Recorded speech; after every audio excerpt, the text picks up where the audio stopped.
This is a Rogue Media Network podcast.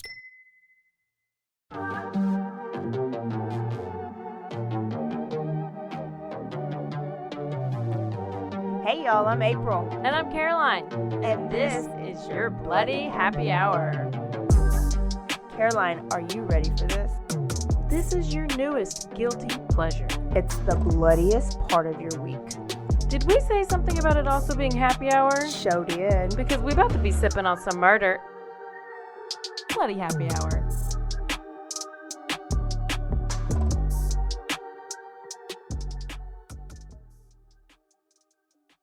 Hey y'all, this is April. This is Caroline. And we have a special guest here. Go ahead. Should I say hi, Pete? This is Pete. Pete? Who's Pete? Pete Sousa, friend of the show. Officially. Yeah, friend of the network. I got a podcast here. I do some other stuff around town. And tell us about your podcast. Podcast is the Payoff with Pete. I mean, and this is why I tell people you can, it's about getting sober. And if you get sober, you can go anywhere you want because, here we are. It's happy. Like, that's the idea, to get sober and to have fun, because now you can sit down with people drinking White Claws all night. Are you on the wrong show? Did you actually accidentally get on the wrong show? Oh, no. I've been ready for this for 20 years. Okay. Yeah, I'm ready. Okay. So you're good with us drinking our White Claw? Oh, knock yourself out. So Payoff with Pete is not how to get out of debt. It's not how to get out of debt. Sober. Honestly, though, I should start listening to one of those. Okay. Yeah, so I can have both, yeah. And tell us what your day job is. My day job is I do news here in Waco. Do the morning show. I get up real early. But I'm shot out of a cannon tonight because I got tomorrow off, which is good. And I do some other stuff. I do some sports play-by-play. Yes. So I try to keep busy. Yeah. So if you recognize his voice, it's because he is Waco famous. Waco famous. I'll take it. Pretty much. So what we usually do is we embarrass all our guests. Okay. And we ask random questions. Wait, first, I want to ask something else about your podcast. Mm-hmm. Is there a story behind how you came up with the idea of doing that, or do you have a personal story? Yeah, I mean, I'm sober for about 10 years, and my whole thing was, I was pretty screwed up. So I felt like, when I got my, back on my feet, and I was living a life that I was fulfilling and fun, I was like, and I got a platform, with the stuff I do. I was like, I gotta I want to share it. And there's a lot of other people out there who want to share it too. So it's cool, just to have some guests on and talk to them about what it's like on the other side. Because it can suck when you're in the middle of it, but it's really good on the other side. Yeah.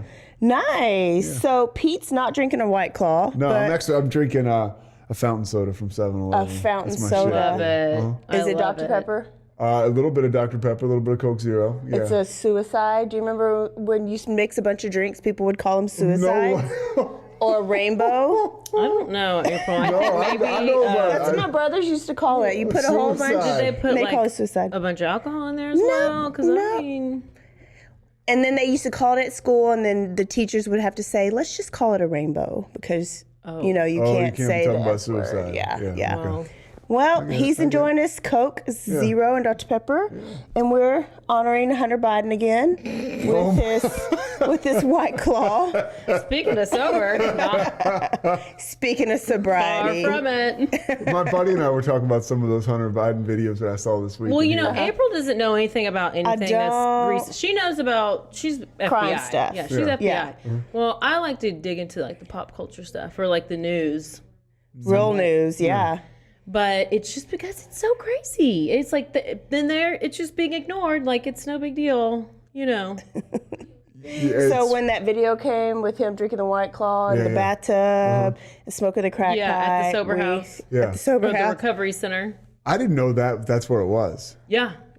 It was at a recovery center. Yeah, see, I got to do a little more digging. And this is right in my wheelhouse. It was this green, tub. It was it looks like a happy endings room.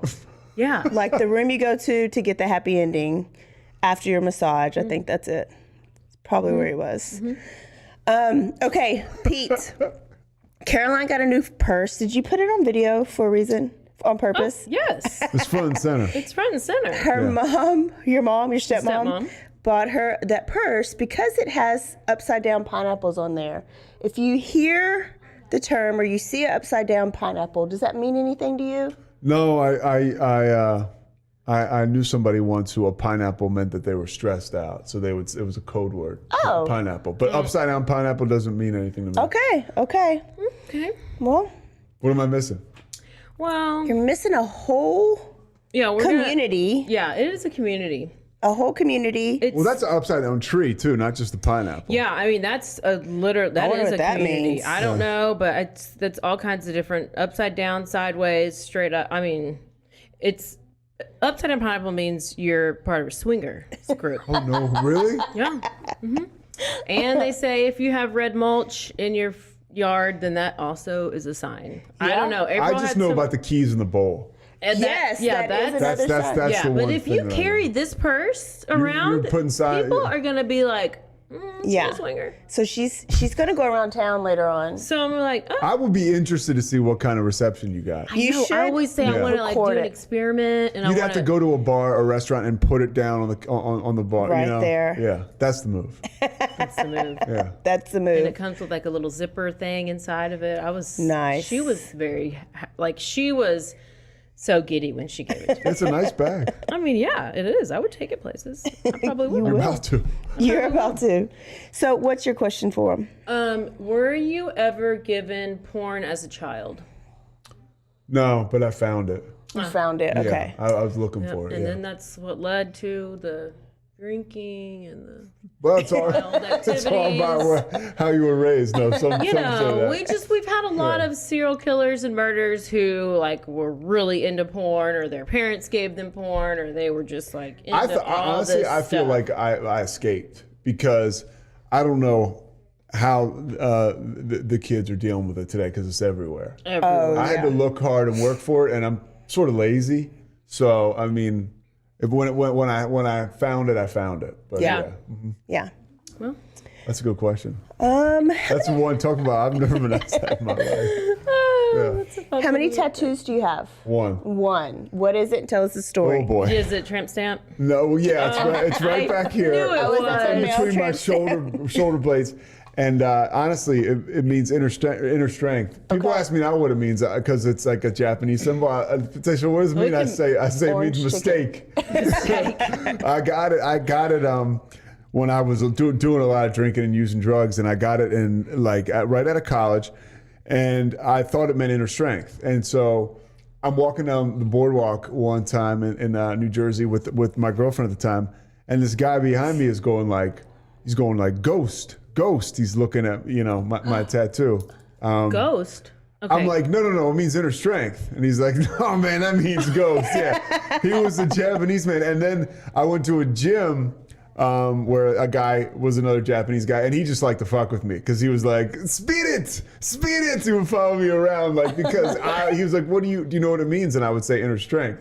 He said, no, it means spirit. And I got the impression that culture, they get a real big kick out of people like me getting those symbols. Yeah, yeah. So I got it, and the only right decision about it was I put it in a place where not many people can see it. Yeah. Yeah. At least I can't see it. Yeah, You forget it's there. Yeah. Wow. Okay. So when you were drinking, what was your drink of choice? I liked Stella, but I liked anything. I mean, Okay. yeah, like what you were talking about. Like Long Island iced tea came to mind when you were talking about everything, like because you drink so many different drinks. Yeah, but I just loved to drink. So Okay. cold beer was my favorite. A cold beer. And then what was your drug of choice? Speed, like I did a lot of cocaine and a lot of like Adderall and all that stuff. Oh, wow. Yeah, Okay. Okay. Yeah. So you had to have a lot So of did money to do OJ. that. Well, And you were from up north, I was from right? up north. Yeah, I'm from outside of Philadelphia. Yeah. So you probably moved to Texas like, I'm not doing math. Yeah. No. So let me get sober.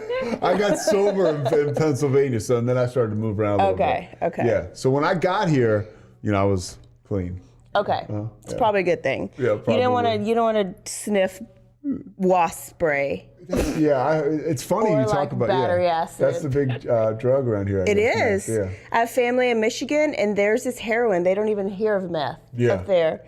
Theirs is heroin. Ours is meth. So, There's a lot of meth here. That's what I've heard, I know yeah. there's fentanyl.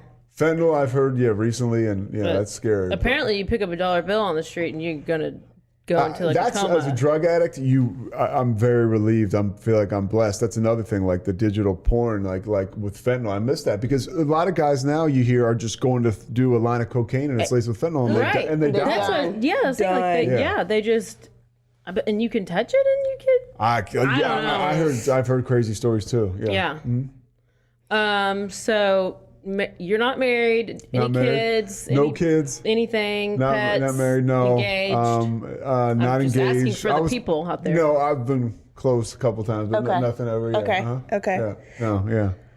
Yeah. And you still like women? I still like women. Okay. Yeah. Hopefully they still like me. Exclusively? Yeah. Okay. Exclusively. Yeah. I have a girlfriend right now. Okay. Okay. She lives in Dallas. No, she lives in Niagara Falls. No, I'm joking. She lives in Dallas. In Dallas? Yeah, great woman. And you've seen her, like she's a real person? Real, well, It's not just, like, a real online? person. No, Okay. a real person. Sometimes she's definitely a real person. Okay. Yeah. Well, that brings me to I have to tell y'all that I feel like I saved a life today. Oh, yes. I did, and I've only told Caroline a little bit of the story, but me and two friends were in Cameron Park going for our walk, and we see a little girl that from far away, she was dressed kind of like Little Bo Peep or like Dorothy from Wizard of Oz. Ran like just on her phone. And so we speak and she's a little bit of duress. Anyways, as you talk more, I don't want to say too much, but as you talk to her more, she was waiting on an Uber to come get her, that her friend that she fell in love with online was sending to come and pick her up. Where was this in Cameron Park? It was in the neighborhood. Okay. And What's the name? there's a neighborhood, yeah. There's a whole little beautiful neighborhood over there. And so we said, oh, so have you met them before? And she says, no, but they exist. I know, we've bonded. And they were literally coming to pick her up. And as we talk more, she's not a runaway because she was 23 years old, but she looked 14. Oh, she did look 14. Yeah. And she's very much isolated and not allowed to leave at home. So I thought maybe they were like Not allowed to leave Homestead, the home. Yeah. like Homestead Heritage people, because that's what they kind of look like. First I was thinking, did she escape from the Methodist home because it's right there? And then she says, no, she lived right over there. Anyways, long story short, the police had to come and she's safe now. And her parents were not around at the time, but she showed me the profile and the person that she was speaking to and the picture of who she was speaking to. And it was literally a blacked out picture with just lips. And she didn't have the Wherewithal. she was also on the spectrum, autism spectrum. So she didn't have that distrust, I guess. But this is what I told her before I found out she was on the spectrum. I was like, friend, I don't want to continue my walk and then I see you on the news. You think you're meeting your love. However, You're going to be trafficked. it's going to be an old redhead white man with a little bitty penis, and he's going to put heroin in your arm and like trade, like men are going to pay him to have sex with you. And she had no reaction. She looked straight through me, but I said too much. Like she can't even fathom that. But she's a beautiful girl, so sweet. She's safe now. Wow. So you called the police and they came? She actually wanted me to. I gave her like some options and she was like, can we call the police? Because she actually wanted to leave home. She didn't want to go back home, but she didn't have. So that was a highlight of my day. Yeah, should be a highlight. Yeah. Yes, but I'm scared to say too much because the parents are here, and they probably don't believe in Spotify. But what if their coworkers do? And then they'll tell them, because I don't want the daughter to get in trouble. Even though she says nothing abusive happens at home, it's like the Stockdale family that we talked about last month. Basically, the mom is like that. Well, good job, because honestly, I'm jogging through Cameron Park a lot, and I see stuff like that. I just keep it moving. I mean, and it's not because I really need like a cry for help. Like that's sometimes I have that, naive approach. Like, oh, she must be coming from a costume party. Really, it was like, something like that. Yeah. Well, at first we were talking about how Cameron Park's haunted, and then we see this person there that doesn't look like she's in this century, and I was like, what if it's a ghost? Yeah. What if she's really not there? And then it kind of progressed. But if I was still a runner, I would not have stopped, because you don't want to mess with your time. Yeah. Totally. You're trying to get your PR, but I can't run anymore, so we were walking, so we had the time. That's impressive. Yeah. And then, she told me another story this week. I don't know, but we have to talk about the 40th anniversary of the Lake Waco murders, which was yesterday for us, a week ago for when y'all hear this. And did any of y'all see the article that came out? Yeah. Yes. Tommy Witherspoon at our station, KWTX, did it. Yes. And so now finally, and I guess it's always, Waco's, I think, always have been divided. It's coming out more and more that David Wayne Spence might have been executed for something he did not do. What do you think about? Do you know the story? Yeah, I know the story. I mean, I've literally learned it. I learned it a little bit yesterday. I got a chance to really kind of dig into it. It sounds like so wide. Here's what it sounds like to me. It just sounds wide open. It didn't sound like there was a great enough reason to convict him or to have him executed. If there was, that wasn't in the article, and I don't put that on Tommy. He's he's got it all. So yeah, I think there's something missing there. There's a lot missing. Oh, there is. So what do you think is missing? What do you think is a big thing? I mean, I wish we had DNA, but we don't have any. So I don't know that they can ever be ruled out, because we didn't really have evidence to convict. It was bite marks back then, which we don't even believe in now. Yeah. But there's not anything else really, besides like bad reputations and amazing investigator, may he rest in peace. That was Truman. Simons, right? Yeah. But so many things have come out since then that would raise a reasonable doubt. So I think if he's going to court today, David Wayne Spence would not have been It seems so like blurry in a sense where like the guy mistook the girl for somebody else. Like that right there, I was like, that's crazy. Yes. And the victim, Jill's family members, message us on our Bloody Happy Hour podcast, and she thanked us for telling the whole story. Most people just talk about the book, but not all the other stuff. They do not even believe in that, in the murder for hire and mistaken identity. And so the mom is probably about to pass away not knowing who actually killed her daughter. So that was interesting to me. If the actual victim's family doesn't believe it was David Wayne Spence and the Melendez brothers, then I gotta go back and listen to your podcast for that. Part 1, Part 2, and we recorded the lawyer. We interviewed the lawyers, Russ Hunt and Walter Reeves. So go listen and then tell us what you think. I will. Because it's a lot. Yeah. Can we talk about Jen Shaw? Who's that? Jen Shaw from Housewives. Yes. Yeah. Yes, Pete. Okay. Yeah. So, she was, while on the show, on the Housewives show, do you watch Salt Lake City Housewives? No. Well, during the season, season But I did 2, meet a Mormon last week and I asked him a bunch of questions about porn. Oh. Yeah. And? But go ahead. They're not allowed. Okay. Obviously. Well, so she was on the Sprinter van bus with all her other castmates, and she gets a phone call and she's like, oh, I have to get off the bus. My husband's in the hospital. So she gets off the bus and leaves, and then within minutes, all these police surround the bus. And then she goes to her house, and then they finally catch her and they take her to the station to question her.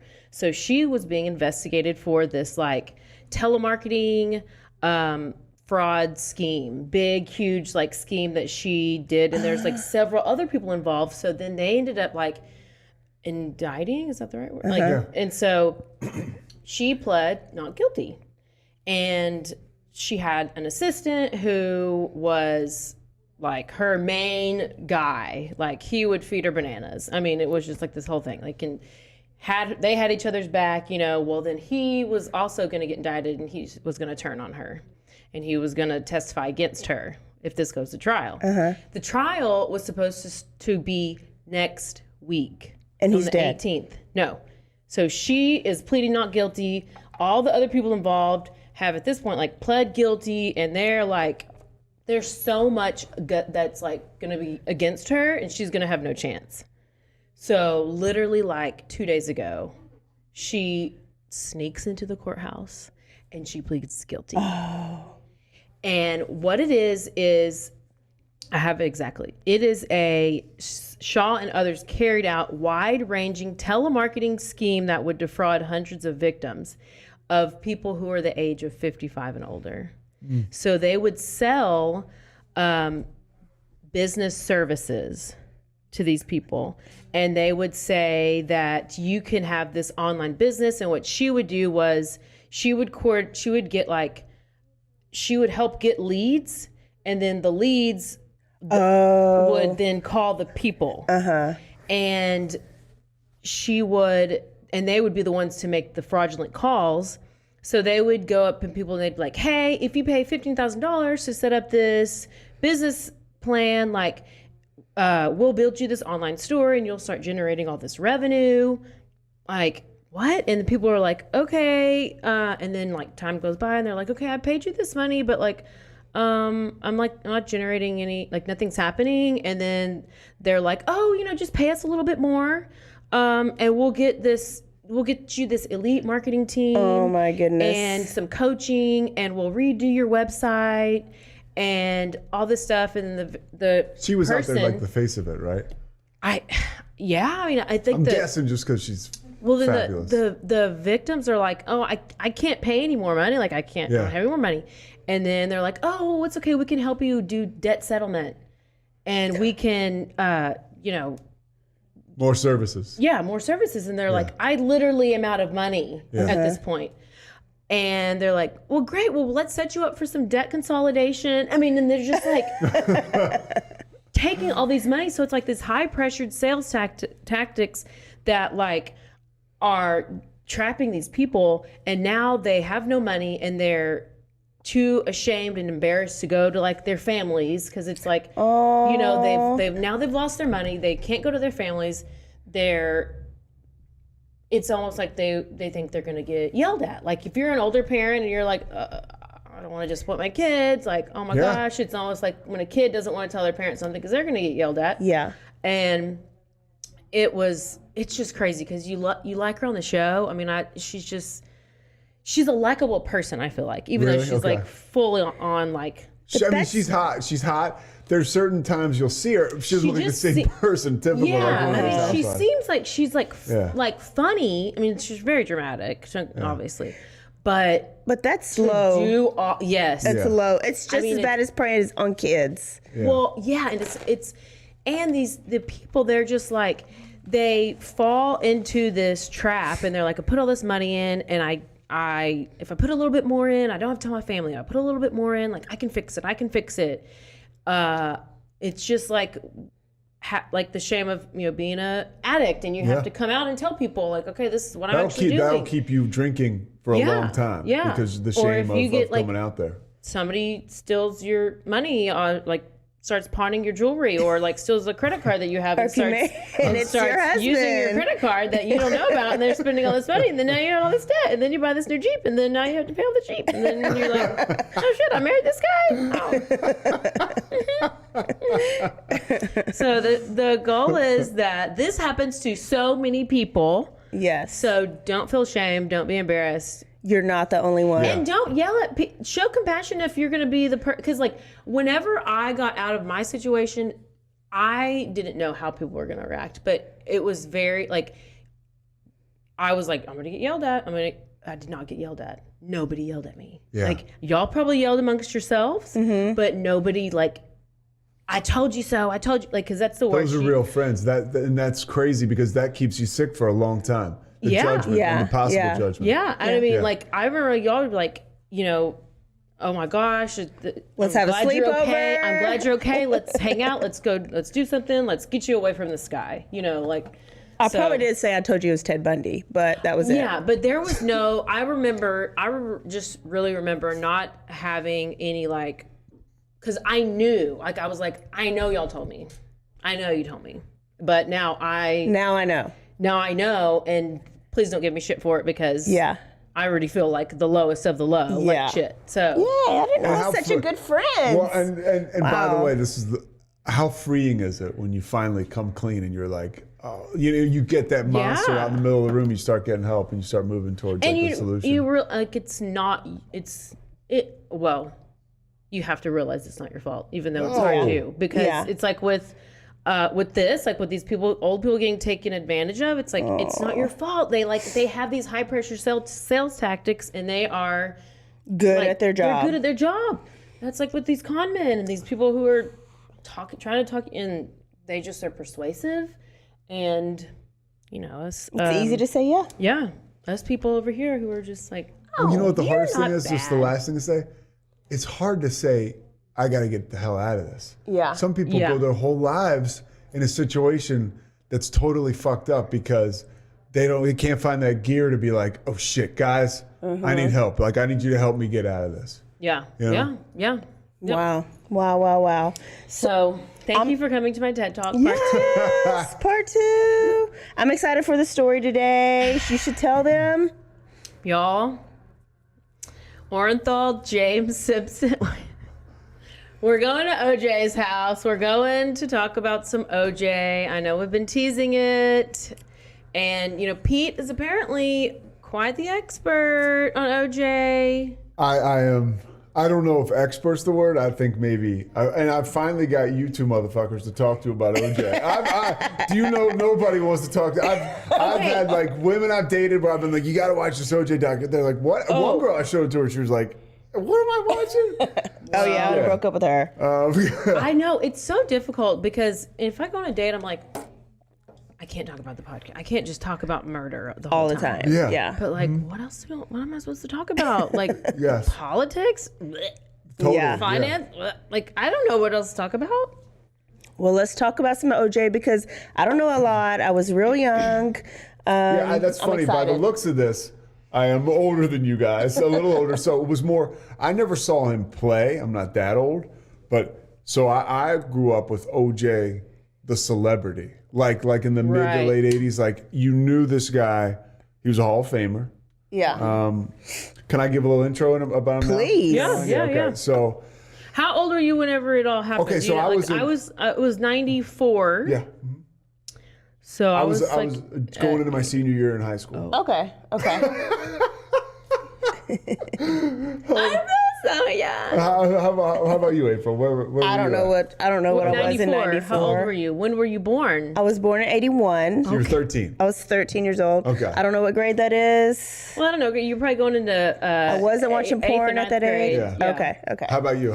I think I was 7. Okay. Or 8. Okay. Yeah, so this is why. So I want you to think about it like this. Everybody knows who Charles Barkley is, Yeah. Right. right?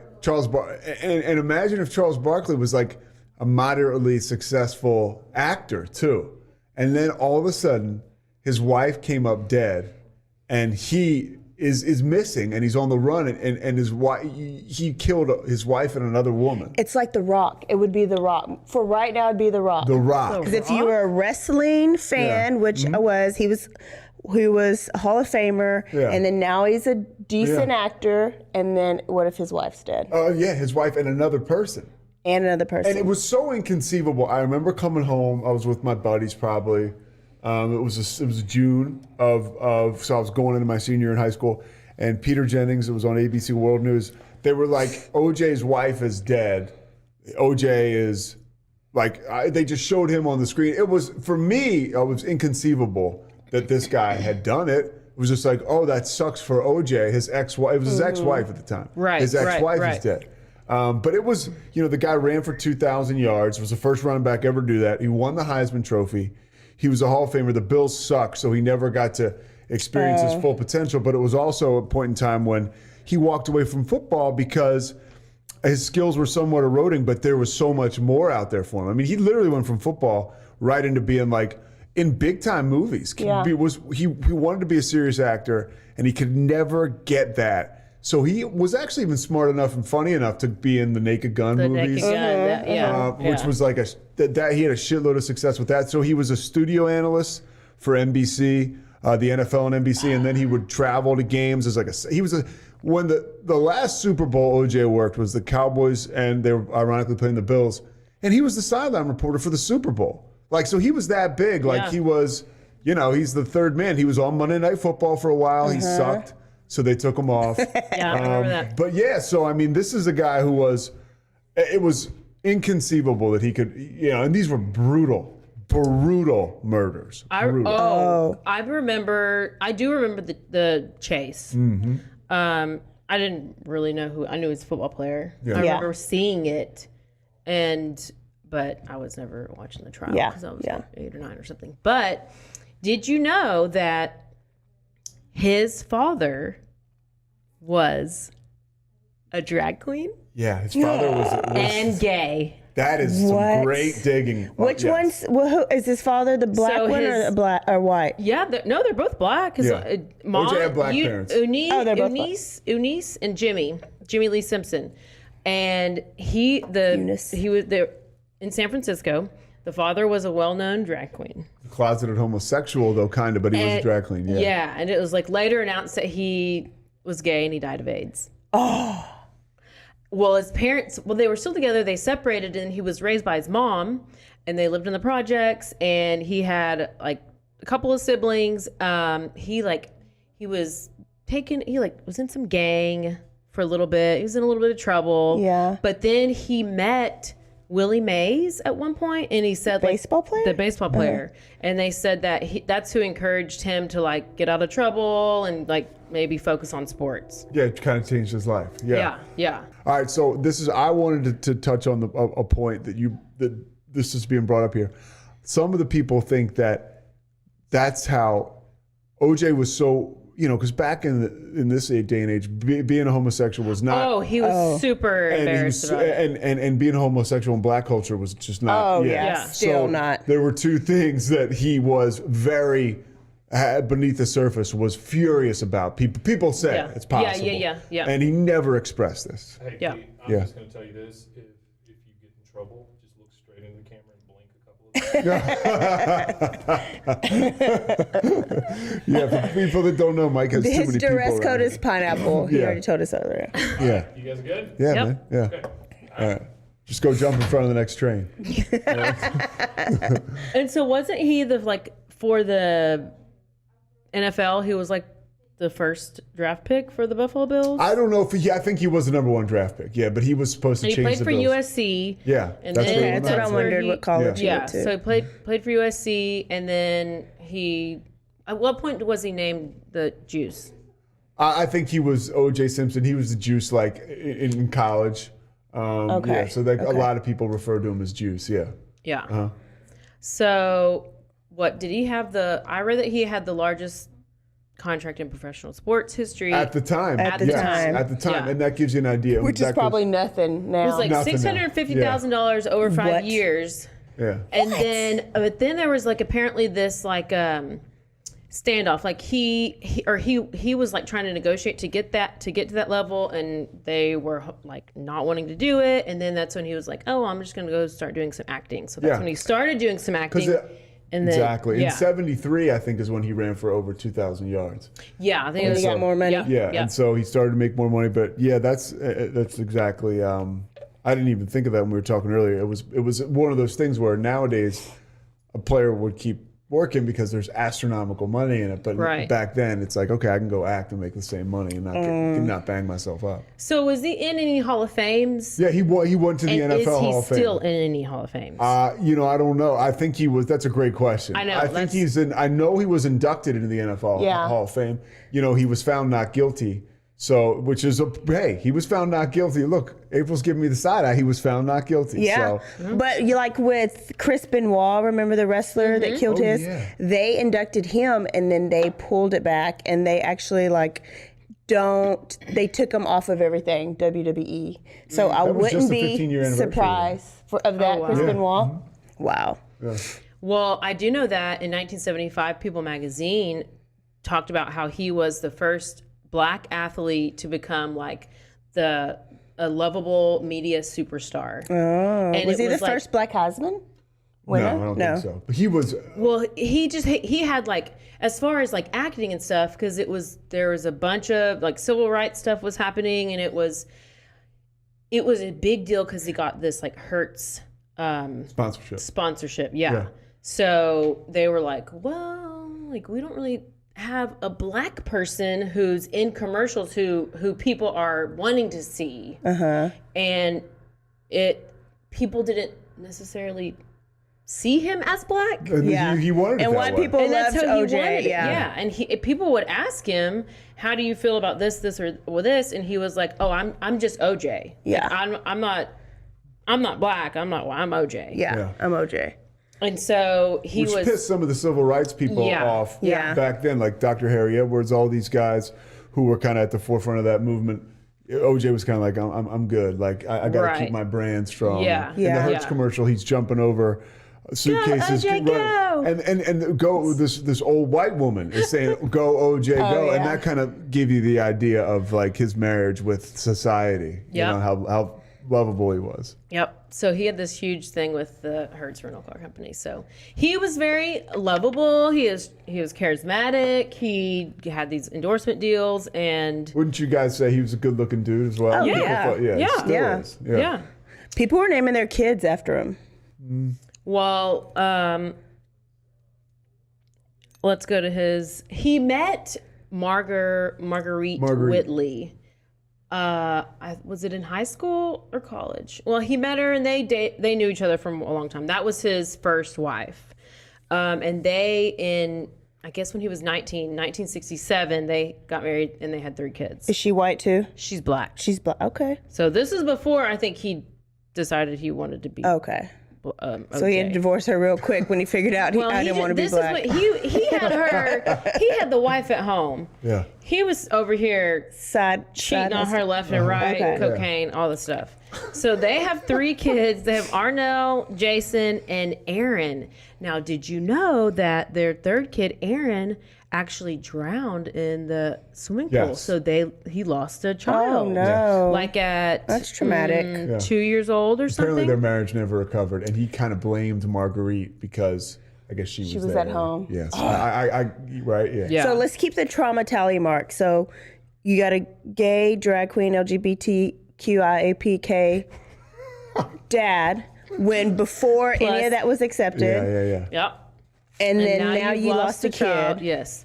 So then he meets Nicole Brown in 1977. So he's still married. She was 18. She's working as a waitress at a Beverly Hills club, this place called the Daisy. And, they just he met her and then he left and came back again, had dinner there again and saw her again. And then they started hanging out and they started, whatever. He was still married, but he eventually filed for divorce. And this was like just a few months after they lost that. Yeah. So it was in March 1979, he filed for divorce. And then he went to marry Nicole, not until 1985. So they dated for a while. Okay. And then they went on to have 2 kids, Sydney, who was born in 85, and then Justin, born in 88. And according to this advocate for victims of domestic abuse, she said that Simpson and Brown, that their marriage was textbook example of domestic abuse. I mean, the roller coaster that they go through, it's like they were just both feeding off of each other. It was They were toxic for each other. 100%. So Nicole signed a prenup, and I've only saw this one place, but she said she was prohibited for working while she was married to him. Control. He was very controlling. I had a situation once where I was dating a girl and I was like just kind of out there with her, and I was talking with my buddies a lot about it. He goes, dude, who do you think you are? And my buddy was like, you think you're OJ? And that was his way of saying like, stop being so goddamn controlling. But he was so controlling. I mean, it was either she was going to be with OJ or she wasn't going to be with anyone else. Yeah. One of her best friends I was watching this clip, Faye Resnick was like, if she talked to so much as the gas station attendant, OJ would make up his mind that she was having an affair with him. Like that was the kind of It's almost relationship like we're because talking about. you know that's what he's doing. Ooh, he's Yeah. cheating, and so then he's thinking that's automatically like that's what she's doing. Yeah. Yeah. Which Protecting. they both were actually sleeping with other people while they were Yeah. together, because they were together for it was a span of over 15 years that they were together. So throughout their marriage, there was 62 incidents of domestic violence. Wow. Several previously were unknown to like the authorities, but they had found that 62 on record? well, I think that she, Okay. yeah. Well, and then they found these like letters that she had written, and they were in like a safety deposit box. And it said she was conflicted to report them to the police because she was so financially dependent on him.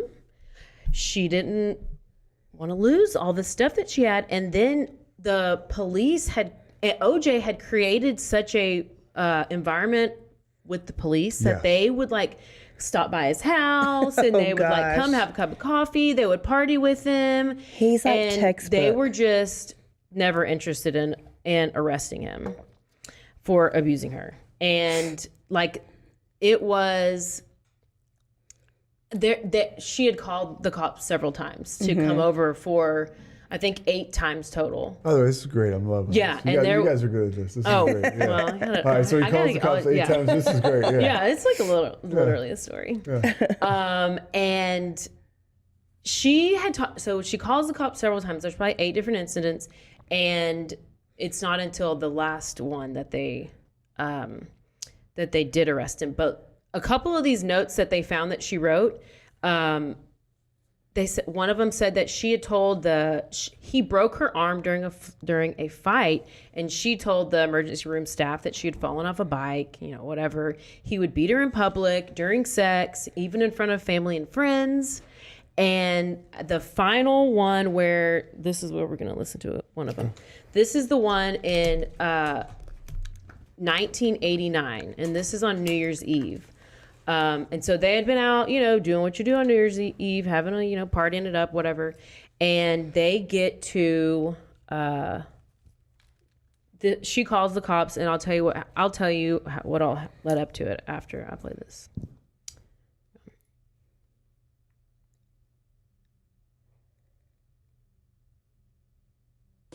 911 emergency. Can you get someone over here now to 325 Gretna Green? He's back. Please. Okay, what does he look like? He's OJ Simpson. I think you know his record. Could you just send somebody over here? Okay, what is he doing there? He just drove up again. He just drove somebody up. over. Okay, wait a minute. What kind of car is he in? He's in a white Bronco, but first of all, he broke the back door down to get in. Okay, wait a minute. What's your name? Nicole Simpson. Okay, is he the sportscaster or whatever? Yeah. Okay, Thank you. Wait a minute. We're sending the police. What is he doing? Is he threatening you? I'm going nuts. Okay, has he threatened you in any way, or is he just harassing you? You're going to hear him in a minute. He's about to come in again. Okay, just stay on the line. I don't want to stay on the line. He's going to beat the shit out of Wait a minute. me. Just stay on the line so we can know what's going on until the police get there, okay? Okay, Nicole? Uh-huh. Just a moment. Does he have any weapons? I don't know. Okay. He went home, now he's back. My Okay. kids are upstairs sleeping, and I don't want anything to happen. Okay. Has he hit you today or no? No. Okay, you don't need any paramedics or anything? Okay. You just want him to Closed my leave. door. He broke the whole back door in.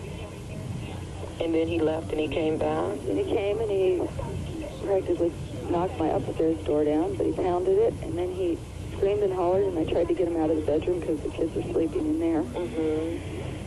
Okay. And then he wanted somebody's phone number, and I gave him my phone book and put my phone book down to write down the phone number that he wanted, and then he took my phone book with all my stuff in it. The dispatch. What? What does he say? What else?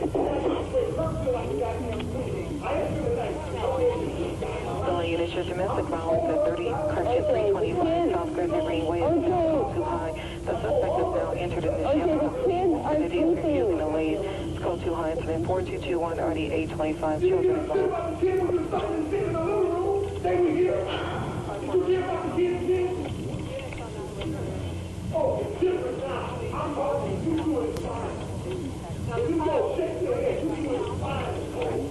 Just stay on the line, okay? Is he upset with something that you did? Oh, a long time ago, it always comes back. Wow. He gets pissed and accuses her of cheating. Okay, so this is what's happening. Police arrive and they find a bloody, terrified Nicole hiding in the bushes. So she ran out towards the house and she's like, he's going to kill me. He's going to kill me. He was, at that point, he was charged with He was charged. Finally. Yes. So he gets charged with 1 count of spousal abuse and he's sentenced to 120 hours of community service. Or a year probation. I've seen both of the different things. But he later goes on to say that Nicole initiated the whole thing. It was her fault. And Nicole. Somehow, after the trial and after this was played, like everybody heard the 911 call, and somehow he came out of that night as the poster boy of an abuser. He has no idea why. So she says she's in Gretna Green Drive. So at this point, they are separated. Okay. They're at what? Gretna Green, that's where she lives. Address. Her Okay. address. And he lives on Bundy. Yes. No, she lives on Bundy in Brentwood. He lives at Rock Place, Rockfield. I got it all. Okay. So it's January 1992. Nicole tells OJ that she wants a separation. She then moves out of the house with him and moves to Gretna Green Way. Okay. Gotcha. That's where this call was from. It's a half a mile from Rockingham, which Gotcha. is their mansion Yes, where yes, yes. OJ Okay. lives. Yeah. So he's keeping her close. Yeah. OJ. By the way, in that 911 call, you could hear what he was, if you could kind of hear what he was yelling about. So they were already separated or divorced, but she was having sex with this guy, Keith, Okay. who owned restaurants. She was dating him. And apparently at one time, OJ was kind of lurking or something. Yeah, there's 2 different ones. One of them is she supposedly was having like a group sex party and they were doing drugs. And then another one is when he peeked in the window and She's having she sex was with this guy, having sex, Keith. and he like bangs on the door twice and leaves. Yeah, and he's referencing a lot of that in that 911 call because he still can't, and that's why she says it goes ways back. Yeah, Yes. it always Yes. goes back. Yes. Okay. So she wants to be separated. OJ's shocked, but he continues to pursue her and he hopes they can reconcile. But Nicole started dating other guys, and then she ended up filing for divorce 2 months later. So like late February 92. He is losing his shit because Yes. she's seeing other men. Yeah. And so Nicole said that OJ was like stalking her and harassing her and just like obviously like an intimidation tactic for an abuser. And this is when she talked about the time that he spied on her whenever she was having sex with that guy. Well, OJ says that he was coming home from a party and he was just wanting to stop by her house to see what she's doing. He says he was hoping maybe he could get some. Literally like That's that. how he's. Oh, well, yeah, I could get some. Like, look. Disgusting. He sees her with her boyfriend, bangs on the door twice, and then leaves. The next morning, he goes back to the house and confronts her while he's there. And she just is like, oh my gosh, like, okay, you staying here. Let me go talk to him in the other room. And it was just like this whole big thing. They were supposedly, according to OJ, supposed to be telling each other when they were seeing other people. Really. So, and he started dating this lady named Paula. Yeah. And so when Nicole would call him, she was smoked, by the way, Paul Barbieri or whatever. Yeah. She was she's hot. Yeah, I mean, she was. Yeah, it's like So- one of those things. I was watching a documentary recently. I was like, wow. Oh, then Yeah. so was Nicole. I mean, they all. So was Nicole. All Stunning, he wanted blonde white girls, and that's who he. That was his thing. That was That his was type. his thing. That's who he wanted. And And she needed to find somebody just as rich as OJ so she could afford to not be with OJ. Yeah. Well, so then Paula was getting pissed that like Nicole kept calling OJ and everything. And so she was like, look, you got to stop. Because she would just call him to talk about her boyfriend or I don't know. There That's what he are said. theories. Yeah, like Yeah. she's still, like we talk about, it's toxic. Yes. So it does like I think they were having sex every so often. Right. The two of them so I mean there was that still going on. It was real messy. Yes. So it was like over those next few months, they were like kind of on again, Back off and again. forth. They were, Like right? they'd Is that what stay- you're- Yes. Yeah. Yes. Okay. They would stay at his Research house. They'd stay says, at her yeah. house and all this stuff. And so Just then feels messy, right? Yeah. the second one, the spying incident, that's October 25th, 1993. She called the police again. She says he's going nuts. He's going to beat the shit out of me. Mm-hmm. Police come. And she says he gets this very animalistic look in him. His veins pop out. His eyes are black. And he's just cold like an animal. And it was just very weird. And it scared her. Scary. Yeah. And so this is what she tells the officers. And she said that OJ broke the door down to get into the house, that he had heard a rumor that Nicole was hosting group sex parties and they were doing drugs. Oh. Yeah. Was there a bowl on the table? Well, A bowl of keys? Tell us about the coke, Caroline, right? Like to have there been was invited. Yeah. Wait, what was that again? I might have liked to be invited. I would have brought my pineapple purse. Like I would have fit right in. Yeah, you would have. What about the coke? What were you going to say? Well, no, I think a lot of this is fueled by drugs. I'm not saying that on they both were sides? Was he on on both drugs sides. too? I think I'm not saying and I'm being like I'm so into this kind of shit. I've almost searched to see like were these people like 24-hour drug users? It doesn't seem like that. OJ maybe later on after like all, but it seemed like they partied a lot. They did party a lot. I listened to a podcast where Crime and Sports. Yeah. And they were referencing a book they read, and it was while he was still married to Marguerite, and saying like one of his former Bills players, like he'd go stay at their house, and like they would just have hookers come and coke, and they're like, oh, just keep the coke coming for them because after I'm done with this one, I want the next one, and just like. Yeah. They couldn't hang out with him because he was Which partying think too about much. it in that time. Yeah. Coke was people were like, let's go. I mean, like, you know, it wasn't. Yeah, it was like starting to become like glamorized. Yes. Well, then, and I'm thinking too, like CTE, we didn't know what it was back then. Could he have? I know. Does he have? But what position did he play? He was a running back, and you're and you get absolutely hit a right. lot- a you lot? get hit a Okay. lot, and Yeah. hit a lot in the head, and those helmets back then were about like the leather Oh, of they that had like bag. one Yeah. little strap in the front. Like I have a picture of it, and it's So we'll never know until he dies, and Yeah, we can do an autopsy. that's a great point And to it's bring up not an again. excuse because he could very well just be ignorant on his own. Yeah. But now, But when that it doesn't comes help. to any of those, Chris Benoit had it. You know, Aaron Hernandez. had Big it. time. Now, when it comes to any of those, but then that goes back to us: is we don't want to think that our star people are that evil, Yeah. so let's give them an excuse. Is it CTE? Is it drugs? Is it whatever? Sometimes they could just be evil like everybody else. yeah. So over the next few months, they continued like they're on again, off again. Like they were going to movie premieres. They were going to football games. They were going on vacations with friends. And it was a few months. And then I don't know what it was that finally caused Nicole to be like, okay, this is unhealthy. I want to get out. OJ's got to stop. Like I'm done. So January 1994, she moves into a condo. And this is when she now is living on Bundy Drive. Yeah, okay, Bundy. That's where the murders happened. Listen, Yes.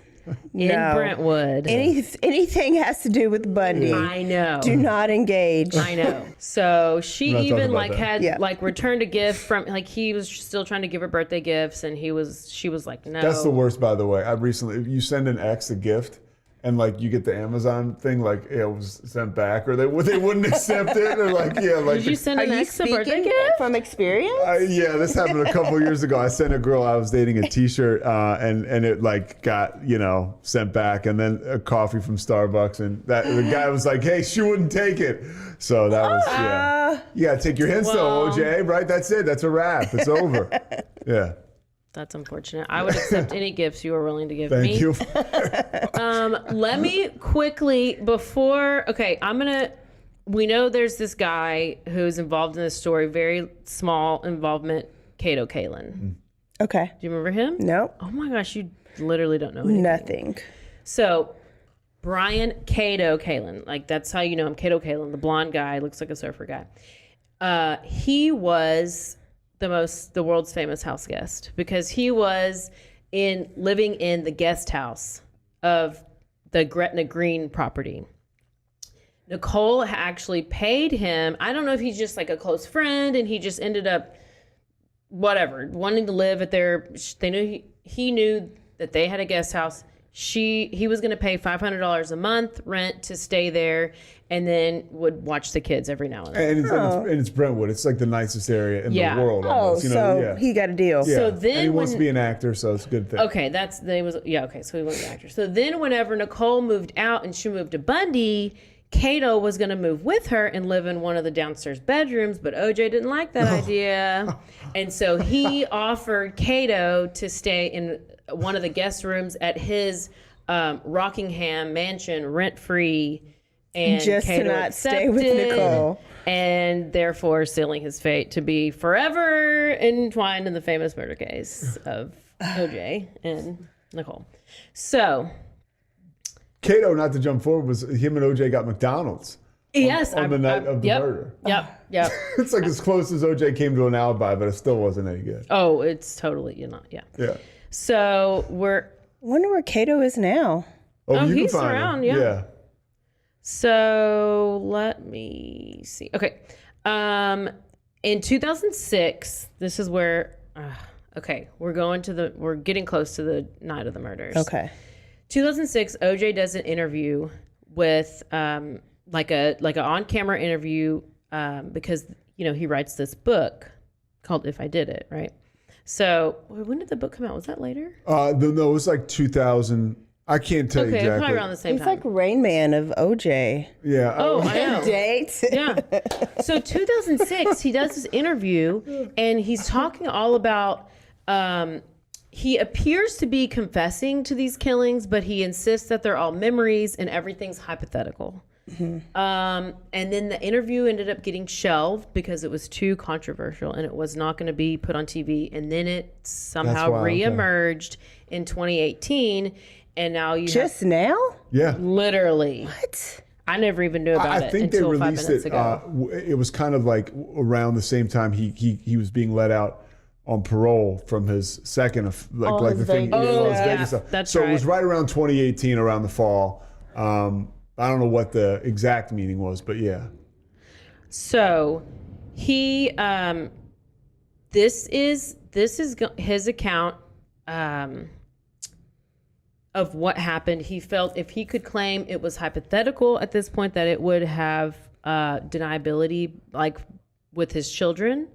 And, we've already talked about this. Who else was the person to hypothetically confess to all of his crimes? Ted Bundy, 100%. So I got a little bit of a longer clip, but this is literally from the interview, and it was too juicy to not play. Yeah. Okay. So it's about, what I say, 6 minutes? Yeah. So it's coming right after the break. And now a word from our sponsors.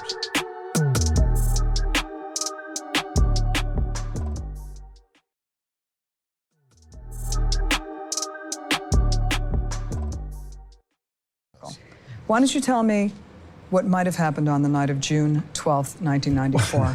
And let's just walk through the night. Well, first of all, this is very difficult for me to do this. It was very difficult for me because it's hypothetical. I know and I accept the fact that people are going to feel whatever way they're going to feel. They're going to, whatever they want to feel. In the book, the hypothetical is Charlie pulls that up. Charlie.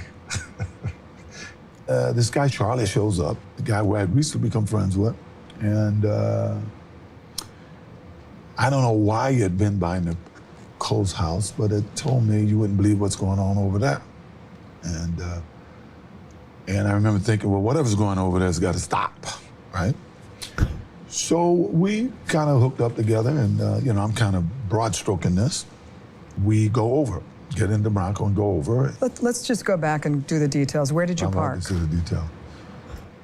You park in the hypothetical in the alley. Right. You park in the alley. Yeah. And you put on a wool cap and gloves. In the hypothetical, I put on a cap and gloves. Right. Yeah. And you reached under the seat for a knife. I always kept a knife in the car for the crazies and stuff because you can't travel with a gun. And I remember Charlie saying, "You ain't bringing that." And I didn't, right? But I believe he took it. Charlie took the knife? Yeah. In the book. Yeah. Yes. So the back gate. I'm so confused. You go through the back gate. Yes. And it was open or broken or? I don't recall. Okay. I go to the front and I'm Charlie's looking like to a see what's make-believe going guy. on. Okay. And I can see that it appears like Nicole had candles all the time. She really did, to keep her overhead down, I think. And music was on, and while I was there, a guy shows up. You know? So Ron Goldman comes in the back gate. Yeah, a guy that I really didn't recognize. I may have seen him around, but I really didn't recognize him to be anyone.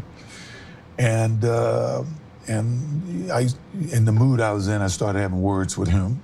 He says to you, "I just came by to return a pair of glasses. Judy left them at the restaurant." Yeah, words to that effect. Yes. That's Nicole's mom, Judy. Okay. And He was I don't on- know if I believed it or didn't believe it. It was pretty much immaterial. So he's done because, lost the hypothetical part. You know, I was more concerned about everything that was going on, you know, and was fed up with it, I guess. And You get into a fight. Nicole comes out. a verbal fight. Got a little loud, and by that time, Nicole had come out, and we started having words about who is this guy, why is he here, what's going on. And she says, "This is my house. Get the F out of here." Yes, and which I didn't like because, once again, this is the same person, and if you read the book, you'll see some things that happened in the 2 weeks leading up to this that were very, very irritating, you know. And I think Charlie had followed this guy in, wanted to make sure there was no problem, and he brought the knife. As things got heated, I just remember Nicole fell and hurt herself. And this guy kind of got into a karate thing. And I said, "Well, you think you can kick my ass?" And I remember I grabbed a knife. I do remember that portion, taking a knife from Charlie. And to be honest, after that, I don't remember, except I'm standing there and there's all kind of stuff around and What kind of stuff? blood and stuff around. You know, I hate to say this, but this is hypothetical. I know we got to back up again. Right. That's okay. He's like, I want to back This is up. hard. This is hard. I know. I want to back it's up hard to. to try to make people think that I'm. I know. You wrote in the book, "I had never seen so much blood in my life." Yes. You're covered, the scene. Can you describe it? It's hard for me to describe it, I'm telling you. I don't think any two people could be murdered the way they were without everybody being covered in blood. And of course, I think we've all seen the grisly pictures after. So yeah, I think everything would have been covered in blood.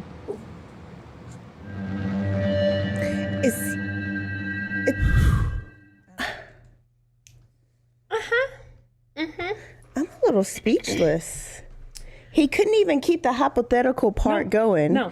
Then I was confused about Charlie. I guess Charlie was. It's almost like that's in his the alter book. The guy's ego. name is Charlie. Well, Charlie is just a guy that OJ has, like, if he did it, Charlie is somebody that would have been there with him or hypothetically was there with him. Because he said I grabbed the knife from Charlie. And some people have said that Charlie is OJ, like another part of his personality. Right, like his Obviously. alter, like Yeah. Oh, Charlie did it. Like that was my dark side. Yeah. Wow. But I need all the black people to listen to this because black people still like to say OJ didn't do it. literally, it just admitted it. Literally. So, let me tell you what's going on here. If you don't know, on the evening of June 12th, 1994, Nicole and OJ attend their daughter's dance recital, and now he was out of town, so he had flown in, or he was probably hanging out with Paula somewhere. He had flown in, and they were gonna. Nicole's family was going to go to dinner at Mezzaluna, this restaurant where she had previously dated the owner of that restaurant. That's who OJ spied Keith on them, and it was Nicole and Keith. That's who he watched have sex. And so OJ asks to come along, but Nicole says, no, you cannot come along. So that doesn't make him happy. One of the waiters at the restaurant is Ron Goldman. So this is where this guy comes up. I'm trying to do the noise and it spewed everywhere. Yeah. There we go. Yeah.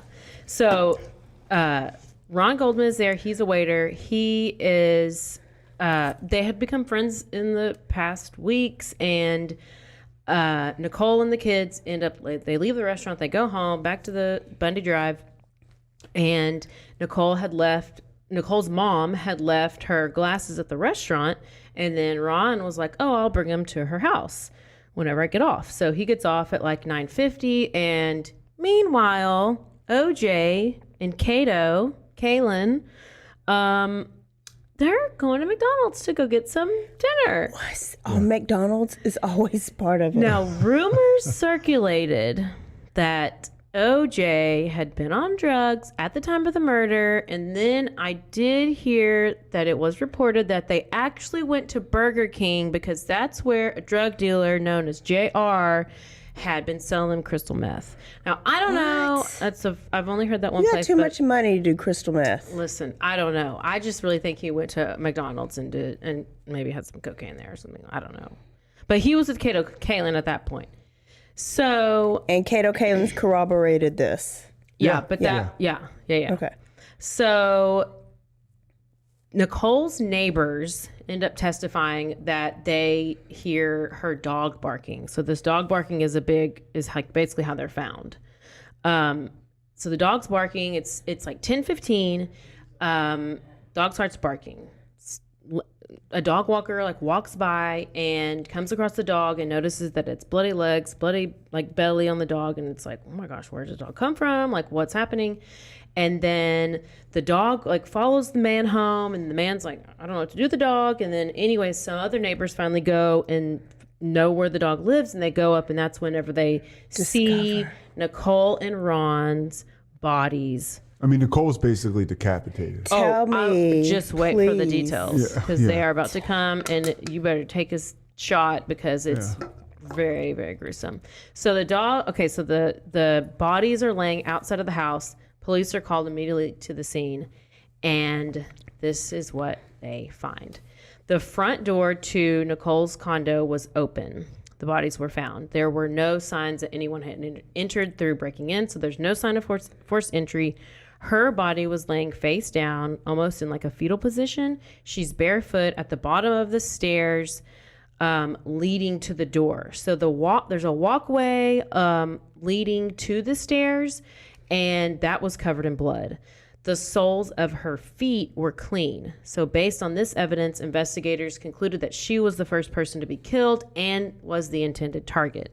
She had been stabbed multiple times in the head and the neck, and there were few defensive wounds on her hands, implying that it was a short struggle, or she was knocked out, which she was. The final wound inflicted ran deep into her neck, severing her carotid artery. This is the worst. A large bruise in the center of her upper back with a corresponding footprint on her clothing indicated to investigators that after killing Goldman, the assailant, the killer, OJ, returned to Nicole's body, stood on her back, pulled her head back by her hair, and slit her throat. Like finished her off. Slit her throat. She was her larynx could be seen through the wound. I showed you the picture.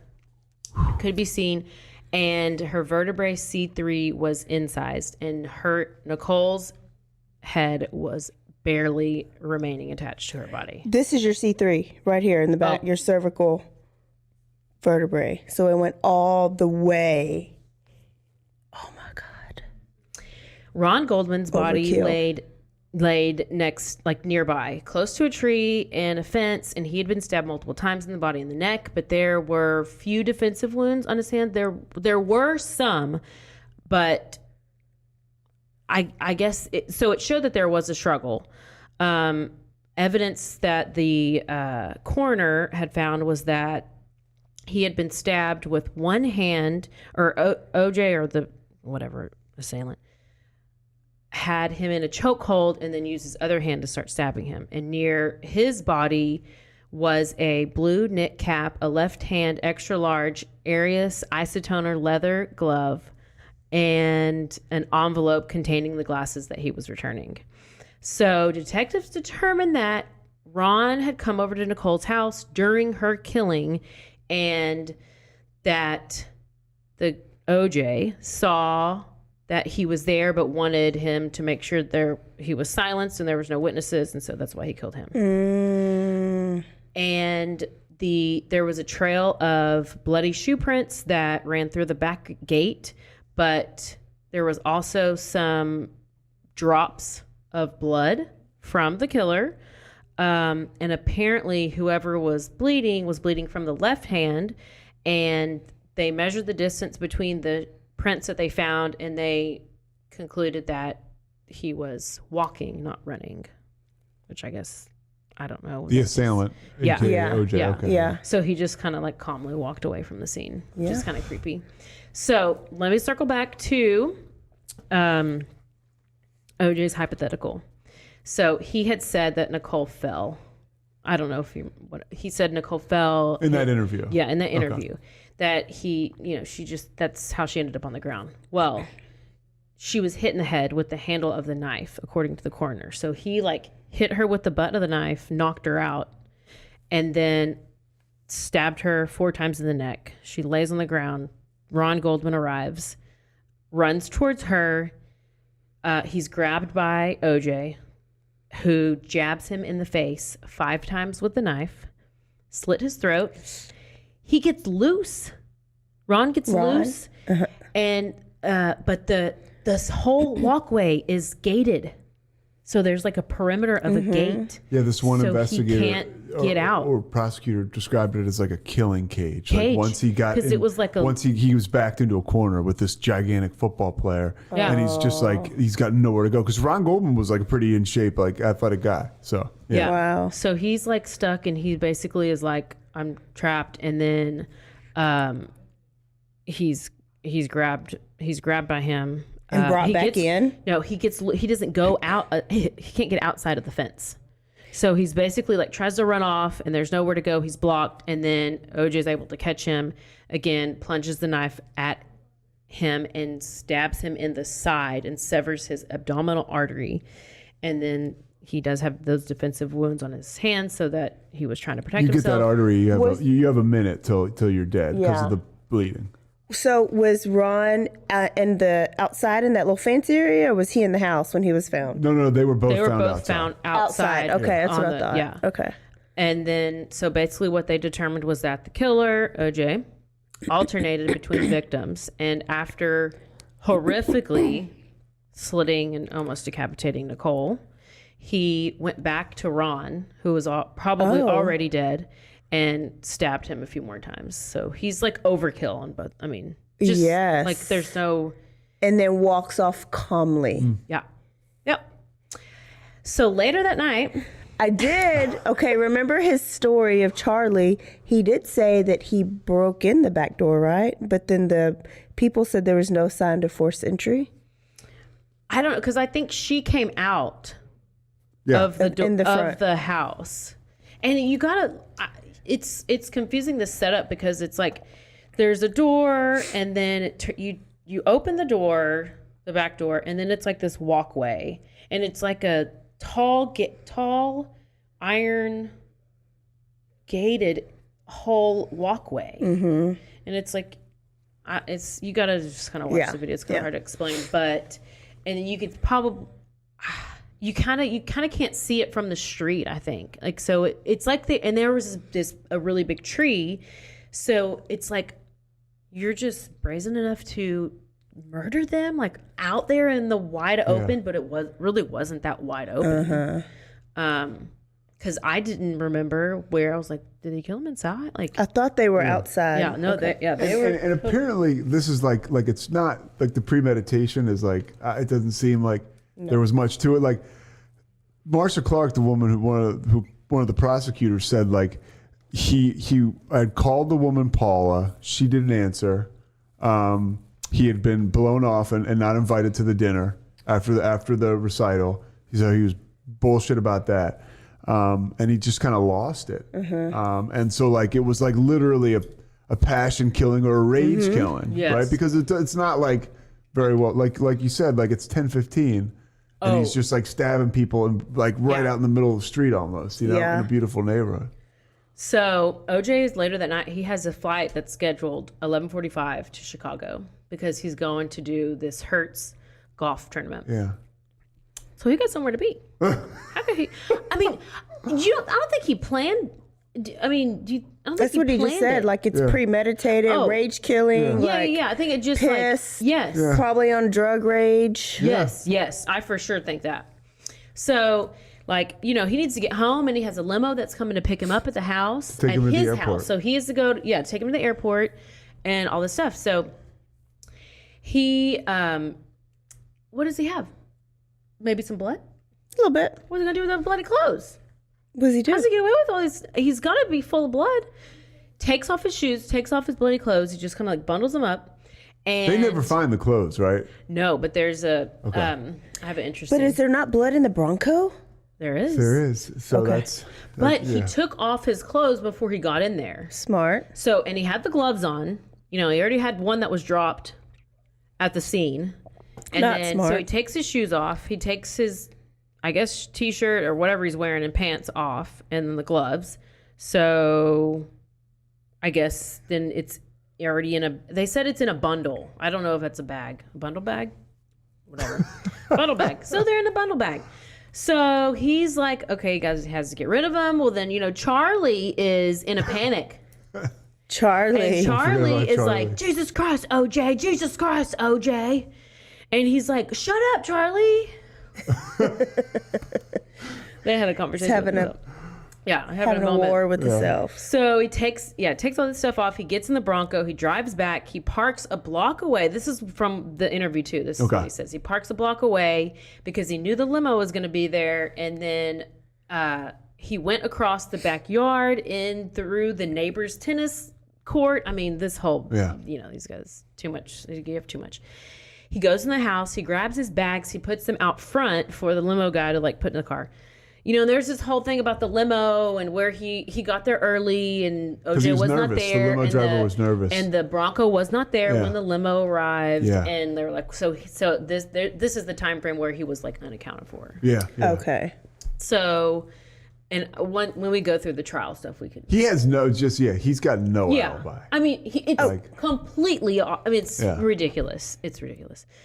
So he has the bags that are outside and he goes upstairs and takes a shower because obviously he's got murder on him. So he gets dressed, he gets in the limo, heads to the airport, and then according to the limo driver, OJ had 4 bags. One of them being a knapsack that he would not let the guy touch. And he's insisting, like, I'll load it myself. I don't know what a knapsack is. Like a little tiny little bag. That's where all this murder stuff was. Wow. So at the airport, when he's checking his bags, he only checks 3 bags. Where's that 1/4 bag? It's missing. A witness claimed that he saw Simpson at the airport discard the items from a bag into the trash can. So later on, they would say they believe this is where the murder weapon, the shoes, and the clothes that he wore that night were disposed. Allegedly. They never found a murder weapon, I mean, because if you're at an airport trash can, it's kind of smart. Yeah. And this is 1994. We're not talking about cameras. There's not cameras Yeah, everywhere. right. Yeah. So OJ's in Chicago. Gets on the airplane and just falls right asleep. He was just exhausted. Yeah. Oh, that was a workout, wasn't it? Yeah. So he gets awake. He's woken up from a phone call, LAPD. And they tell him, I don't know if they told me like she was, how was she murdered? Oh, I mean, is she dead? What? I mean, she's dead? Like, how they Charlie, do you know that? Yeah, Charlie. What? Charlie, Okay, what? Oh, this whole thing. So they call, say Nicole's dead, and they ask him, where are you and when can you get back? And he flies back the next day. But once he is back, they notice that he has a cut on his left hand. He has one cut. Not and the I was left hand. I was Not like, the hand with no glove. and so OJ said, well, while he was in his hotel room, he like went into the bathroom and he just remember like slamming this After he glass found out, down. right? Yeah, After he found out, he got the call, he goes in the bathroom and he just like slams this glass down on the counter and it just smashed and somehow he probably cut his finger. Believable. I mean, it could be a good story. Yeah. Yeah, it's a terrible story. And he goes and gets a Band-Aid from downstairs, whatever. I don't know. Yeah. So they obviously were like, clearly the cut probably came from one of his victims, And the officers also told him, because this is what he's back now, and they were like, well, we found blood on the inside of your car, and then at this point, it's when OJ said, oh, you know what? Actually, I don't remember how I cut my finger. But there were several stories. Yeah. He told several different stories. It was probably so much blood that the knife slipped out of his hand. Plus it slips. I think it must have cut through the glove, I guess. There was a struggle with him and Ron Goldman, they say, and that's possibly where that cut happened. And I'm like, how do you not have more than one cut? Yeah. I thought he would have. I by the way, that's one thing in his defense. I thought the same exact thing. I'm like, wouldn't this guy have more cuts? But I guess if he had the gloves on. Yeah. And if he had the knife, I guess. But yeah, I would have thought he would have been. I guess he lucked out, not being like unless hit in the face. The glove had come off in the struggle, and then Ron like somehow. Yeah. No, I don't even think it was a defense or whatever. I think there was so much blood when he was stabbing. It happened on another story that it slips, the handle slips, and then their hand gets to the blade. So like it slips, and But so it they was cut like their a cut own. like right here. Like on his knuckle. Look at, that's what the picture showed. I don't know. I'll show you the picture. Yeah, because the picture, he's like taking the picture like this or something. Yeah. Because this is when he got questioned by police. Yeah. Like the next day. So, June 14th. So, what did this happen? Murders happened on the 12th. We're on the 14th.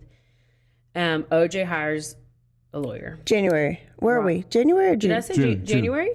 June. Oh, okay. Yeah. Okay. Robert Shapiro, who is, Shapiro began assembling his team of lawyers. This is referred to as the Dream Team. Now, let me tell you a little bit about this Dream Team. I love it. We have Robert Shapiro, Johnny Cochran, Carl Douglas, Sean Chapman, Gerald Ullman, Robert Kardashian, Alan Dershowitz, F. Lee Bailey, Barry Scheck, Peter Neufeld, Robert Bezier, and William Thompson. Now, I'm just going to tell you about a couple of those, the top ones.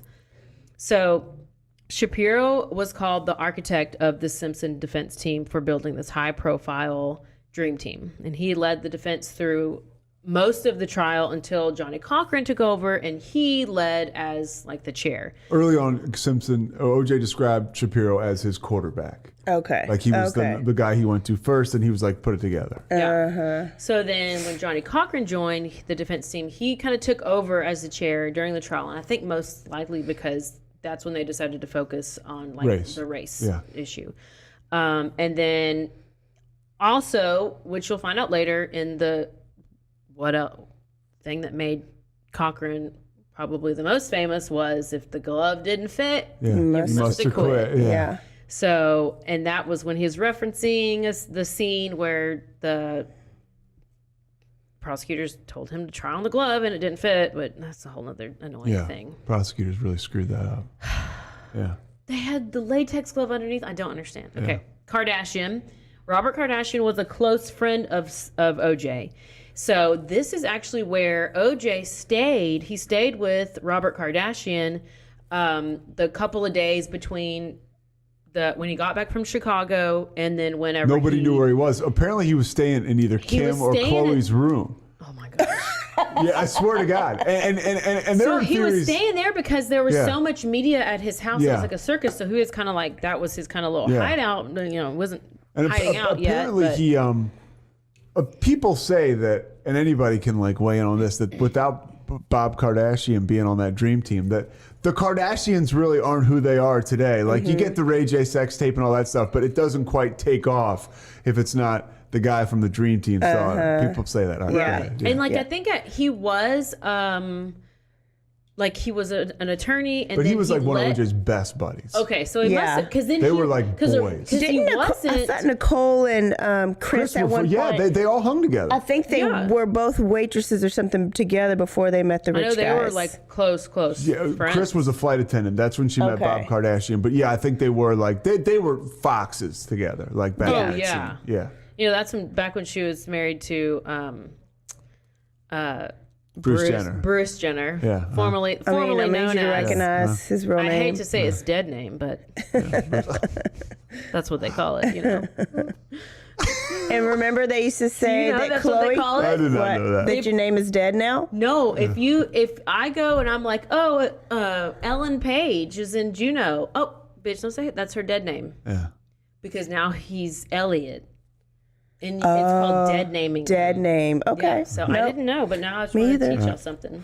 I do remember that there were rumors that OJ was actually Chloe's dad, because remember Chloe had the thick lips and the big booty. Oh, well, now she looks like a.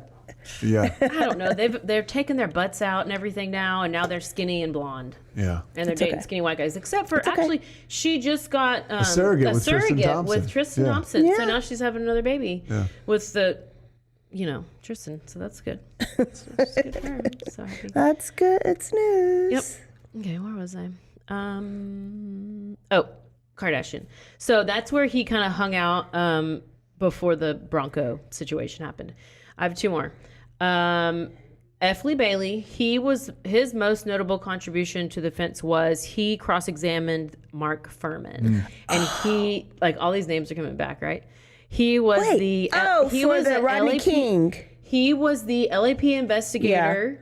And Bailey got Furman to plead. He wasn't involved with Rodney King, but he was painted, and a lot of people, he was a racist. Yes. So he was almost linked to that whole dynamic of LAPD, right? Like they are racist cops. And, and it was horrible back then. Yes, yeah. Okay. That's a huge part of the case. So Mark Furman had nothing to do with Rodney King. He was all OJ. No, it's just because those officers who were a part of it got off and did not get convicted for anything. They were all innocent, and so that made this huge. That was this huge.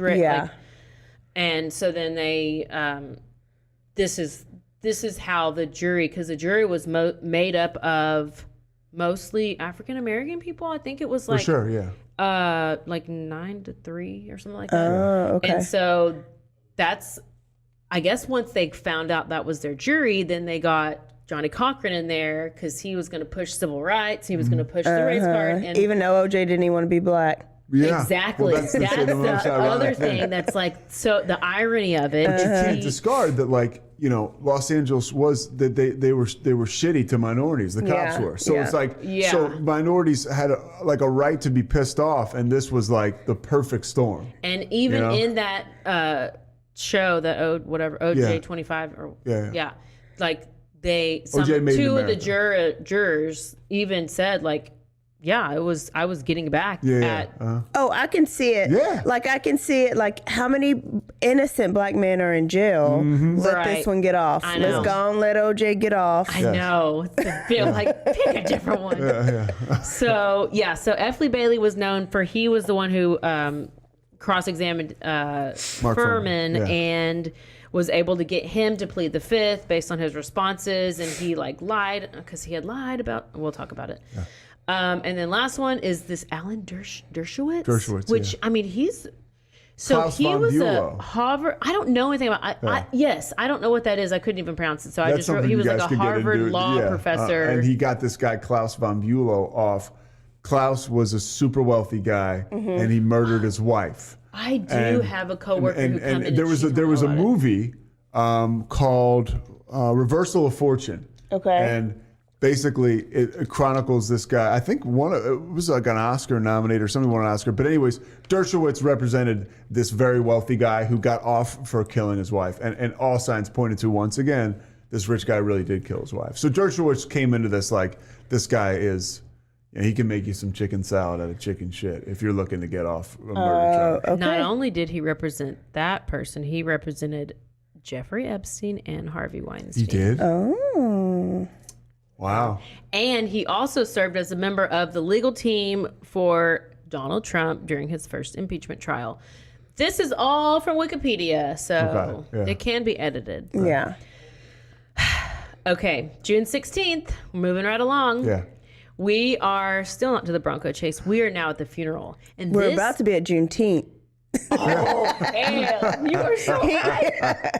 They don't got no chance of prosecuting his ass you on are Juneteenth. absolutely right. So, okay, this was the funeral or wake. I don't know. It's called both of them. And OJ attended because at this point they don't think that They're not sure. Well, there's certain people think he did it, but certain people don't. Yeah, because I mean, all the white not, people. Yeah. Right. All her family probably in the beginning, right? I don't know And what all it her said. friends? I think They were shaken up. One of the sisters, Denise, was like sure of it. yes, Denise had seen a bunch of stuff. And a couple of them, I think, or one of the other sisters wanted to give him the benefit of the doubt. Yeah. But like, I guess like what happened after the funeral. The funeral, he shows up and he's all messed up on Xanax. It's like, go ahead, yeah. Yes. Okay. So whenever he gets there, and this is also from his interview, he says that he remembers being so out of it that he doesn't remember, and he was like, "I'm at a funeral. Like, whose funeral am I at? Like, really, bro?" And he's like, "Who died? Like, what?" And so he was heavily medicated. And at one point, she had an open casket. I mean, they obviously had like a turtleneck on her because your neck is slit.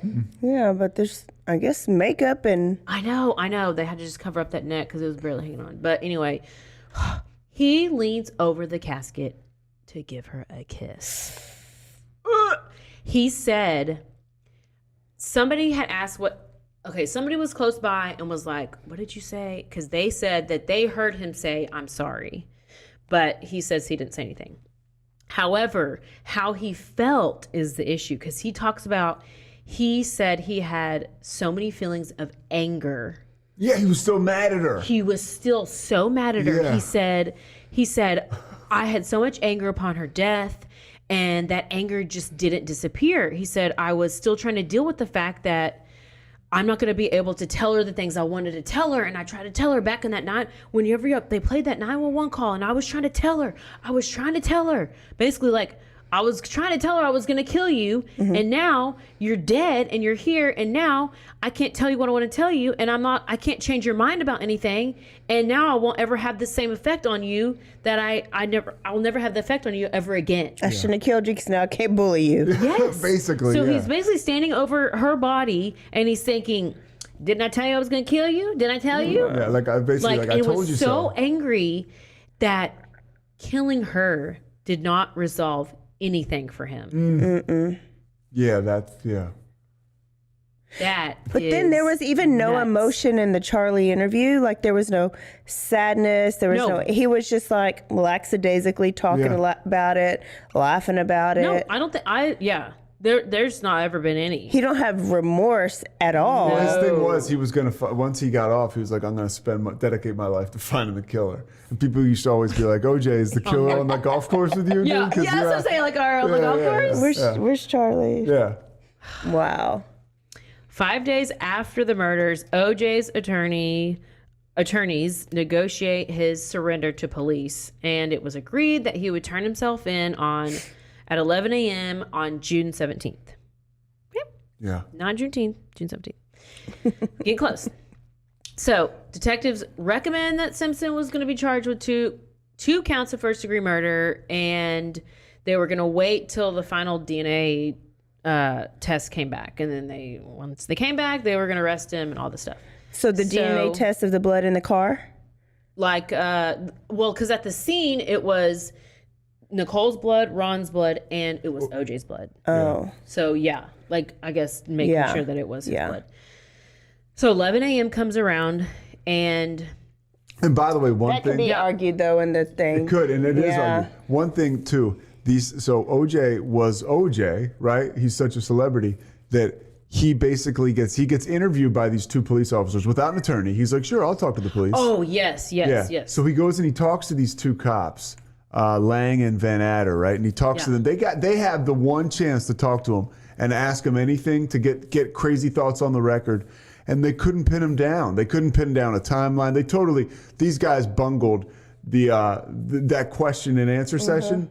It was really the one time they had him. And then they just let him go. Like, they didn't keep him in custody. They could have kept him in custody. They could have held him, and they didn't. And it was like, well, why would they let him go? Because he's OJ. Like, where's he going to go? And that was like the beginning of the celebrity, like part of this treatment this dude got because he was OJ. Like, yeah, he's The Rock. Okay, so he's going to turn back up. Like, and before him, was there any major, like, celebrity athlete that committed anything like that? Not that I can think of. I feel like he was the one. He was probably the first one. And then after that, you got Ray Caruth, and you got Aaron Hernandez, and you got OJ made people realize that, oh wait, just because they're celebrities, they are human and can do shit. Yeah. So it's 11 a.m. He's supposed to turn himself in, and police agreed that they would delay him for an hour. He could do it at noon because OJ gets what he wants, and because he was going to be seen by a mental health specialist because he was showing signs of suicidal depression. He had updated his will. He called his mother and his children, and he wrote 3 sealed letters. One of them to his children, one to his mother, and one to the public. And I'm pretty sure Robert Kardashian read one of them to the public. More than 1,000 reporters waited for Simpson at the police station. One Parker Center, but he never showed up. Yeah. Oh, where'd he go? Back to McDonald's? No, he didn't ever showed up. And so this is a zoo. There's press everywhere, and this one. And they're like, guy, wait, at the police conference, like they're waiting. They're like, where is he? Where is he? And everybody, where is he? The one guy from the media talks about, hey, everybody, this guy had goodwill. Whoever the sheriff's deputy was, or whoever the commander was, and he's like, hey, we'll have him here at 12. And that guy had to stand in front and say, like, OJ's not here. Sorry. Yeah. So the LAPD notified Shapiro and said that, well, we're just going to have to go to Kardashian's house to go arrest OJ. And at that point, OJ's friend AC Al Cowlings. Yeah, Al Cowlings. His teammate, they grew up together. Best buddies. Okay, yeah. And so we call him AC, or they call him AC. Yeah. But yes. So he picks him up. He picks OJ up, and he's going to take him to the police station. Okay. So all of a sudden, he's not showing up at the police station. He's not at the Kardashians' house. And it's like they go on, and they finally declare that OJ Simpson is a fugitive. And there's an all-points bulletin, and he now has a warrant out for his arrest. So AC arrives, picks OJ up, gonna take him to the police station, but OJ decides he wants to go to Nicole's house. Now, why would he want to go to Nicole's house? I don't know. Why does a murderer ever want to go back to a place that they murdered somebody? To revisit it. To revisit. You guys do this a lot, I'm guessing. But OJ's like, take me to Nicole's house, take me to Nicole's house, take me to Nicole's house. He wants to smell the blood. He wants to I need it. He just needs it. Well, cops were everywhere. So he's like, take me to the graveyard, take me to where she was buried. So he's like starting to lose it. And so he goes, he said, there's too many cops over there, take me to the gravesite. He then said he was in so much pain. He wanted the pain to stop. He couldn't sit in a cell for the rest of his life because he had to take care of his children. And then he starts to threaten to kill himself. And that's where we end for today. One last thing about this chase. So we can wrap it up with this. We can just wrap it up. This is my personal experience. Yeah. So I'm sitting there with my buddies. It's my summer going to my senior year. We're getting drunk, smoking weed. We're going to watch the Knicks play the Houston Rockets in game, I think, 3 of the NBA Finals. Oh my God, your memory. So we're watching this game. We're watching this game, right? And all of a sudden, breaking news. So they interrupt the finals. They interrupt the finals for this OJ chase. It's crazy. And so all of a sudden, the chase becomes such a big deal that they put the fucking game in a box, and OJ is the thing, and the game. We're like, and at the point in time, we're like, oh, I guess OJ is the big deal. Yeah. Yes. And so it was the most intense slow Football speed over beats chase. back. Oh yeah, you've ever seen in your life. Yeah. So we're gonna continue with part 2 next week. I just need to know how they caught. Do they put the Can't tell you. spikes out when they caught him? You'll have to find Listen, out. you don't even need to know that right now. Oh my goodness. You gotta hang on and hang out. What does that We gotta mean? hang tough. Is the new You kids on gotta the hang on block? and hang out and hang tough and get you a pineapple bag, girl. Oh my goodness, that was so much fun. Okay, I'm not gonna watch anything, Don't. even though I want to. Pete, you have to come back, Oh, I'm back. obviously. I'm back I mean, whenever- we're gonna have to figure. Yeah, we'll I'm gotta back the figure. next time you guys want to do it. Okay, we Yeah. gotta finish it up. We gotta We finish the story, can't yeah. like skimp on OJ, so that's why it's been. No. Oh, look, yeah. I'm like so in with Yeah. this. Yeah. Yeah. Like, cause I mean. I honestly was like, I don't know OJ. how are we gonna do this in like a one sitting? So it's Yeah. perfect. Oh Okay. yeah. No. So part 2, y'all's mouth are watering. My mouth is watering. Your mouth is watering. You literally had no idea. I'm so torn because I got my white side and my Mexican side that are like, OJ did it, but then my black side wants to say, go let him take one for the team. Listen, OJ out here on damn Twitter. He's over here talking about Roe v. Wade. Yeah, let's- and his dumb ass is like, I think we need to have women's right to choose. And I'm like, really, bro? You slit her throat all the way to her neck, all the way to her always back. weighs in. Spine. Yeah. Women's right to Oh, yeah, when choose. something big happens, he'll wait. Hey, I'ma Twitter follow world, him. it's OJ. Can we talk about Hey, why he Twitter was wor- hey, arrested Twitter world. this last time? What happened? What was the whole? Well, y'all tune in next Well, it's me, week yours to truly. part 2. Well, it's my Thank you Twitter so site. much so for my- having me. Let's start It was with a Roe blast. versus Pete will be- Wade. Wait, Stop it. wait, one more. Hey, Twitter world, it's me, yours truly. Happy Sunday. Well, it's my Twitter site, so it's my opinion. Let's start with Roe versus Wade. I thought it was a horrible decision. I think women should have the right to decide what happens with their bodies. Oh, really, especially in Oh, cases- do you? Really, OJ? Come on now. OJ. I ain't even. Nicole didn't have the right to She did decide who not. she No, wanted she to did have not. sex She with. did. You Yeah. was gonna chop off her head, basically. Oh, okay.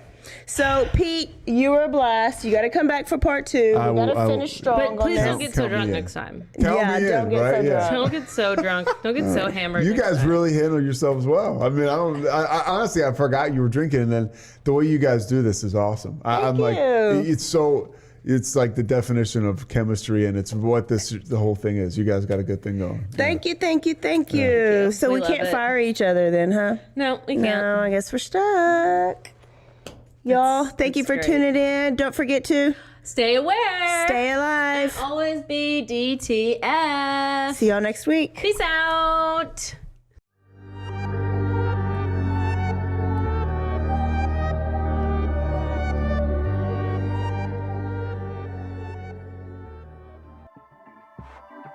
This has been a Rogue Media Network production.